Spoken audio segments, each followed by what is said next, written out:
What's up, guys? This is part 2 of my uneducated disassembly of the Sabre home defense launcher. So I'm just going to pretty much carry on from what I did the other day, but now that I'm more comfortable repositioning these springs that are on the trigger and the other one that's on the safety, like I know how to position them now. So I'll go ahead and tear this apart more than I did previously. So this shouldn't take me that long to pop this open, but I'm just putting all the screws over there. I'll show you which ones are longer and longest and mid-range or whatever. So the handle one is the shortest. The one on this handle down here, it's the shortest. And these two are the same length, and these two are the same length. And this one is a one-off size. So this one and this one, these two are like their own sizes. No other ones are the same. These two are the same length, and these two are the same length. They're not the same as each other. Like these two right here are not the same as each other, but these ones are the same. These are like the longest screws, and these ones are like not the shortest, but the second shortest. Anyway, I'm gonna continue pulling this apart. I'll be right back. All right, so the 6 screws are out. They're over there in the order that they are supposed to be in the marker. There's a spring right here in the front. There's a spring attaching the trigger to a like a actuator arm that goes across, and there's a spring that is on the safety. So what you have to do once you pull the screws out, you have to like unhook this puzzle piece that's right here, and then also try to do that with the back side of the handle. And mine's already coming apart pretty good. This is the second time I've taken this apart. I have not taken it apart since my first initial try, which I learned some stuff, but I want to see what else I can do. I want to check the bore size of this barrel and a couple other random things. So I'll kind of go over the springs, like how to position them right now. So this one obviously goes right here. This little trigger reset thing, spring side facing left, and the little nub hitting the trigger. Your mag release has a spring in it, and this just goes like that. So those are the easy ones, but the more sort of difficult ones are the trigger one and the safety. So the safety one side is just straight, and the other side is has this little hook, and that the straight side secures right here, and there's a loop on the spring, and that little loop is right here on the back of the pin for the safety. So the hooked end, you have to like bend it and put it underneath this little arm for the safety, and then put the flat side right there. So if I unhook this bent part of the spring will kind of like be up here. So the tension is on this arm pushing it up. And it's kind of come off a little bit, so I'm just going to leave that one alone. And then the trigger one, the spring in the back, there's a little like hooked part that's pulling this arm. It's pulling it toward me or toward the camera, and you have to hook it right there on that little notch, and then you put the flattened part of the spring in this little groove right here, and that spring loops around this bottom pin. So I can't get in there. You can probably kind of see it from right there if my camera focuses better. So right here, sorry, my camera's being trash. Right here is where the spring hooks around this pin, the bottom pin. And yeah, you put the flat side in this groove, and you put the other one on the top part of this little notched plastic thing, and then it's grabbing this arm and pulling it up. It took me a second to figure out how to do that, but that's how you should reposition it. So I'm going to take these springs out and then start screwing around with this valve. So I'll be right back. So there's 2 pins in the trigger. I've gone over this in the previous video. There's 2 pins in the trigger. One is holding that actuator arm and one is for the spring. So there's the spring, there's the little loop part, and the top pin goes in this hole that's on the arm, and the bottom pin goes in this spring, and then there's a hole in the plastic where the bottom pin rests. So I'm going to remove that. That's that little hooked part of the spring that it's kind of pulling that arm forward. And I'm just putting the spring with the bottom trigger pin over here on my mat. It's pretty simple design. I thought it'd be a little bit more complicated, but it's not that bad. So for this one, I'm just going to hold the pin and try to pull this off. I'll just pull the whole thing. So this whole thing just lifts out. So this just lifted out, and this is basically everything.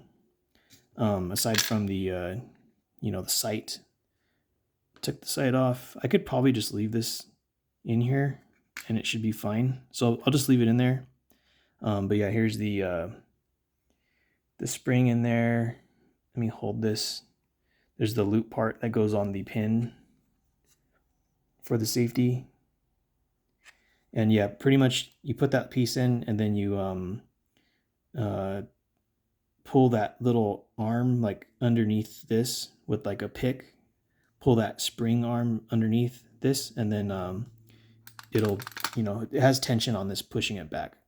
So this is good now. It's always been good, but that's how you put it back in here. And you have to push this down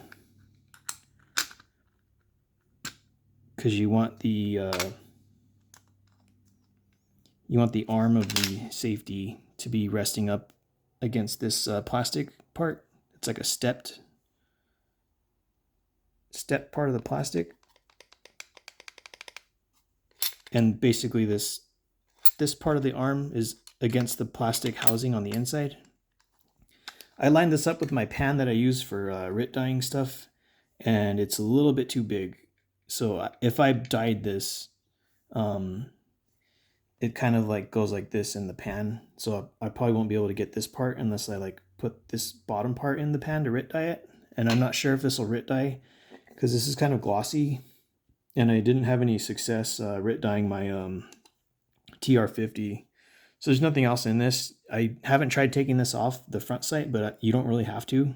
I think if I pull it hard enough, it'll come out. But there's nothing else in the shell, like on the left, the left side of the shell. There's nothing in this, just that front sight for me. And like your front sight might get stuck on the right side of the shell, but I'm just gonna put that over there and I'm gonna start screwing around with this thing. So I was looking at a FSC regulator, and it has these same screws in the same positions, and I think the regulator should be here, but on the FSC, like this is looking down the barrel of the marker. Like if I was holding this looking down, it would be oriented this way. Sorry, I got my camera kind of close. Let me fix that really quick. So this is the way this is positioned in the marker or the launcher. It's like this. So on the FSC, your regulator is right here. This obviously doesn't have a regulator right here, but I do want to, tear this down a little bit more, see what I can figure out with what's going on the inside. I don't have an FSC.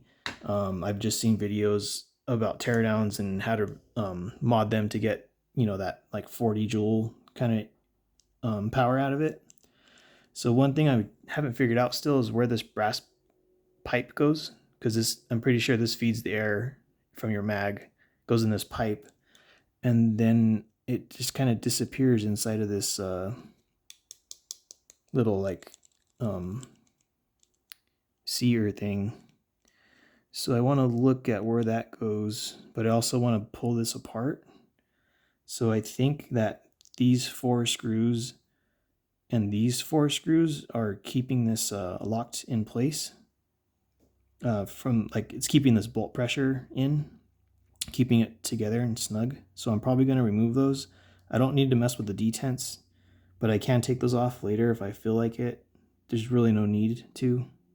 And let me get my barrel off, and I'll get some Grimberg jewels and my riot balls and Burna kinetics and some other stuff, and I'll see what goes through this easily. So I'll be right back. All right, you guys, I got a couple different rounds right here. Start with the the Burna kinetics. You know, these are the Burna kinetic balls. Usually they go through my little paint checker, like a 684. So here is the barrel, and that's just falling through easy as pie.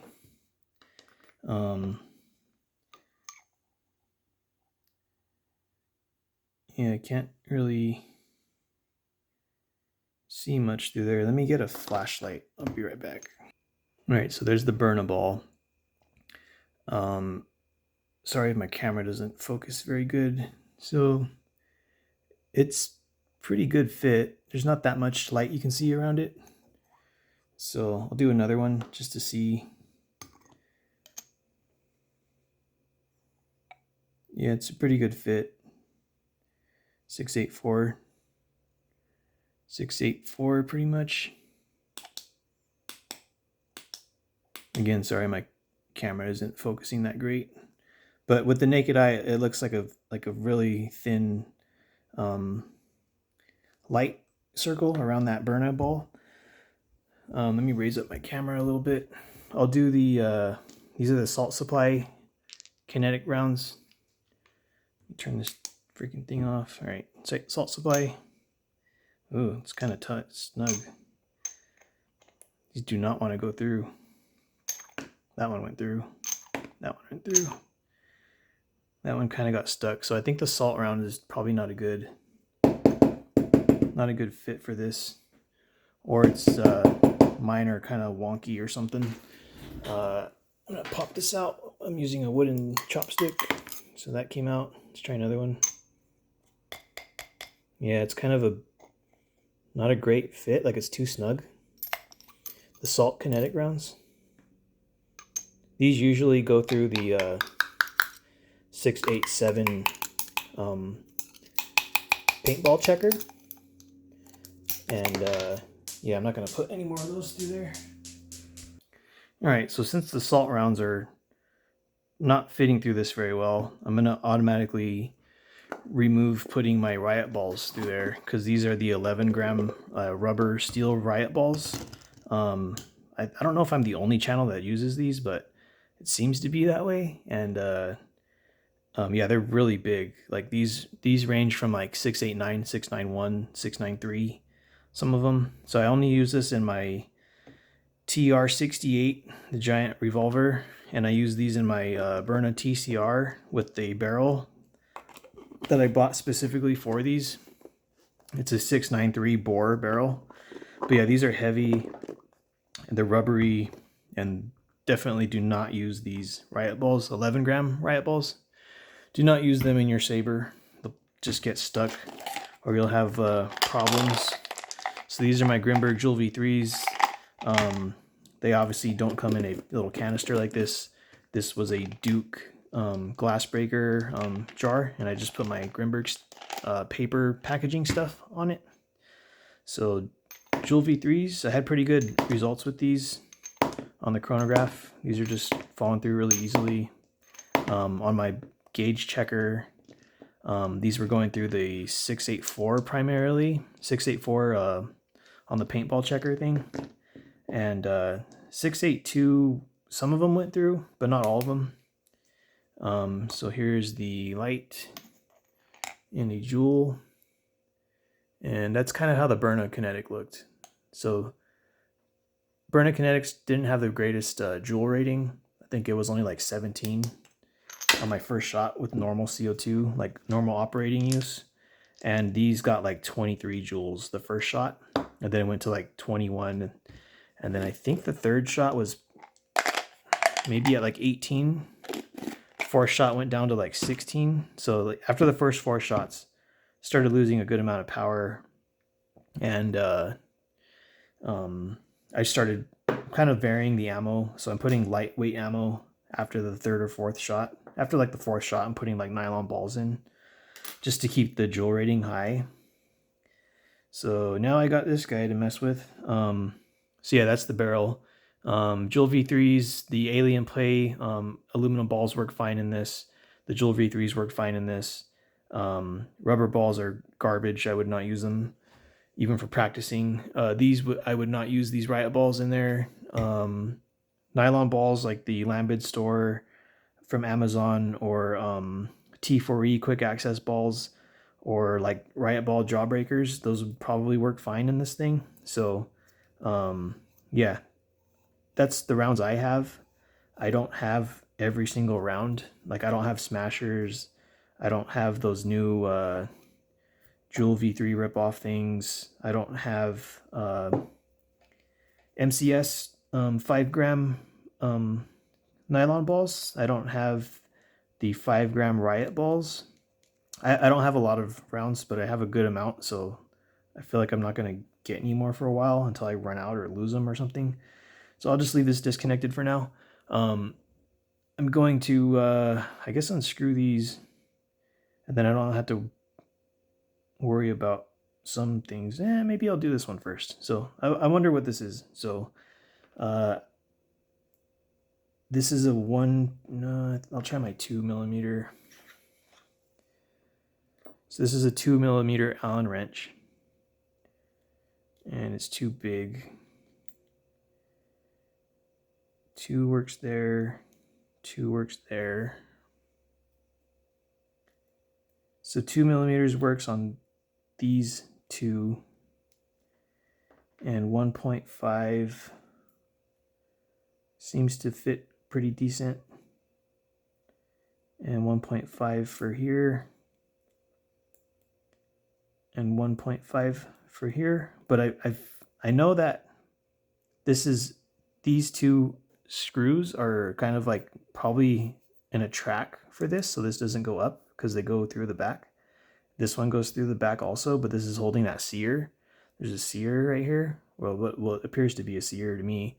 And I'll try this one first because I feel like this is the least worrisome one to unscrew or loosen up. And it's on there pretty tight. Let me try a different, like a standard size Imperial one, like English American Allen wrench. It's still pretty tight. The other one,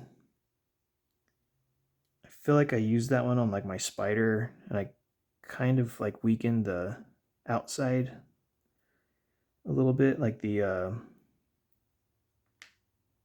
this hex part is slightly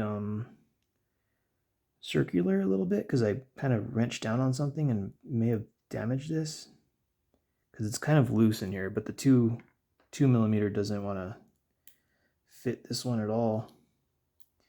So 1.5 it is. I don't know if this will work though, because yeah, it's kind of loose. Like it has this play in it. Yeah, I feel like it's not wanting to turn. I'll try this a little bit. All right, I'm skipping that one for now because it feels really tight and I don't want to strip my Allen key or this screw. So I don't think it'll do anything really, maybe aside from whatever this is doing, the little air thing, but I did take this back one off. It's a really short set screw, and there's like black in here. I don't know what that is. I'm going to try to slowly like pop it out if it wants to come out. I don't think I sheared this. No, it's supposed to be like that, so I don't know what purpose this is for. because this one does not come with like a diagram or a schematic or anything that says, you know, what this is, and it feels like rubbery kind of whatever's in there. I don't know what that is. Sorry, the camera's not focusing, but yeah, I don't know what that is. Maybe if I take this off, I can get to it, but I'll just put this back for now. So yeah, that's a 2mm Allen key, or like set screw. So I'm just putting that back, and I'll see what this one does. There's no hole on the back side for this one, so I don't know what's in here. It could just be another little rubber thing. This is also a short set screw, and it also has a little rubber thingy in there. I don't know what that's for. I'll try poking at it a little bit. Feels kind of soft, like a little bit. Not super soft, but kind of soft. I don't know what that's for. So maybe it's like an air channel or something. But yeah, those are both 2mm. They both were kind of blocked by like a little rubber thing. Don't know what that is. But I'm just going to tighten that back in.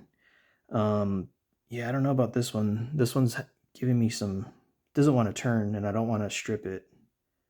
So maybe I'll try a different small Allen key on it or something. Let me get my other ones. All right, so this is a 1/16 Allen key. If this is giving me a lot of grief, I'm not gonna try loosening it, but here goes nothing.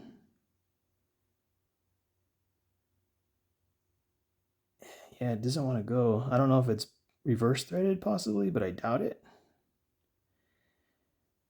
It could be thread locked. Yeah, I'm not sure. I don't want to snap that, so I'll come back to that later. The 1/16 Allen key fit that a little bit better. My 1.5mm one, I don't know if it's slightly damaged or like not as sharp on the edges as it used to be. But yeah, I was not wanting to turn that. So I guess I'll move on to the Phillips screws on the front and top and bottom. Yeah, here goes nothing. So all right, you guys, I don't know if everything's just thread locked in this motherfucker, but I tried a Phillips, didn't really want to turn, and then I tried my flathead, and it ended up bending the flathead. So it's not like I'm not trying, it's just it's being a bitch. So I guess I'm just not supposed to open this from the way it's constructed. There is like some goopy stuff. I think it's just grease right here. Yeah, it's just grease. So yeah, I don't know. I don't really want to keep trying to rip it open if it's Loctited. I'll try these top ones, but if they're not letting me get in there, I'm just going to give up on trying to rip this thing open. Because yeah, I don't want to break it or strip all my screwdrivers. So yeah, this thing does not want to turn. Does not want to turn at all. I'll try one of these. This one's turning way easier. The other ones don't want to turn at all. This one is being a little bee. Nah.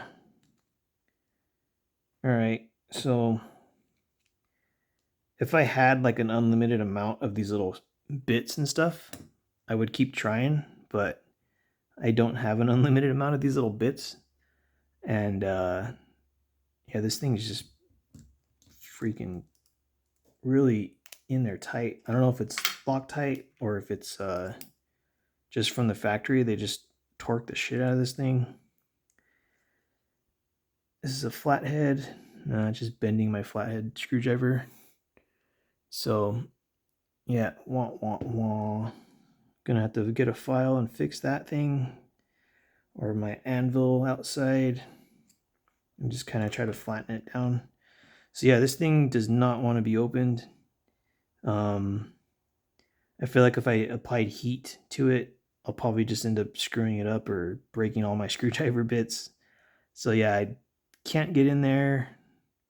I could probably take this stuff off, but I don't know what kind of purpose that would serve other than just possibly ruining it, or like just removing this and like looking at this pipe.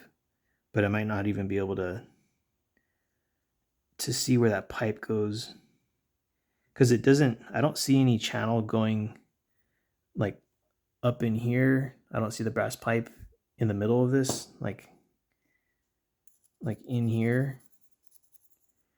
And I don't see the pipe coming out the back. So I don't know if it goes through this, like maybe there's an air channel inside this. I have no idea. But yeah, this thing does not want to come apart. Not easily.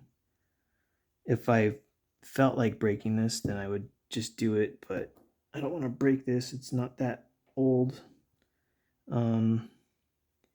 So yeah, that's just unfortunate, but that's kind of how they make less lethals, where they don't make it easy to do stuff to them. And now I'm just checking my action on the bolt and stuff. So yeah, this is a sear. So when I push this, it allows the bolt to go forward. So I'm guessing when it's pressurized, it probably pulls forward like this. And then when you pull the trigger, this gets pulled, and then the bolt can actually come out. And so it is making contact with the balls. This bolt is getting pushed up. I can't do it because I only have two hands, and I'd have to like I don't know, maybe I could do it. Pull this up and show you the inside of the breech area. Well, you can see it right there. So yeah, it does strike the balls, but yeah, this thing's really like tightened down a lot, and yeah, I guess I just can't get in there. So maybe I'll try it again in a different day, or if this ends up breaking at some point, I'll just not give a shit and tear it apart. But yeah, I feel like I'm gonna snap all my screwdriver bits and stuff trying to open it, or I'll like lose grip on the screw and like stab into my hand or something. So I'm not trying to do that. So yeah, I guess I'm just locked out of this for the time being, but at least we know how it works, how it performs, what size balls you should use, which size balls you should not use. I'd say 684 is probably the biggest you want to go with this guy, 684 ball. Just because those Joule V3s work really good in this, and yeah, the Burner Kinetics fit in here, but the salt supply grounds were too big. At least mine were too big. So yeah, I think that'll do it for this one. I'm just gonna reassemble it. Maybe I'll try dyeing the shell, but you guys will see in a couple days if it ends up getting dyed. But yeah, it's unfortunate. I mean, I can add grease to this just with my finger or like a cotton swab or something, and you could probably, I don't know, grease this washer, but this is pretty tight. It's not easy to pull forward, and I still don't know why it farted a couple times when I've used it, but it was after like shooting about 30 rounds through it using CO2, so I feel like the CO2 is possibly the cause of it farting. But yeah, that's it for this one. I wish I could have got in here and torn it apart, but it's just super tight. These 4 screws. This one was the only one that I was able to, pull off, but this one is like stuck on there good, and none of these wanted to come out either. So yeah, that's it for this one. Sorry it was 30 minutes long, but shit happens. So have a good one, and I'll see you guys next time.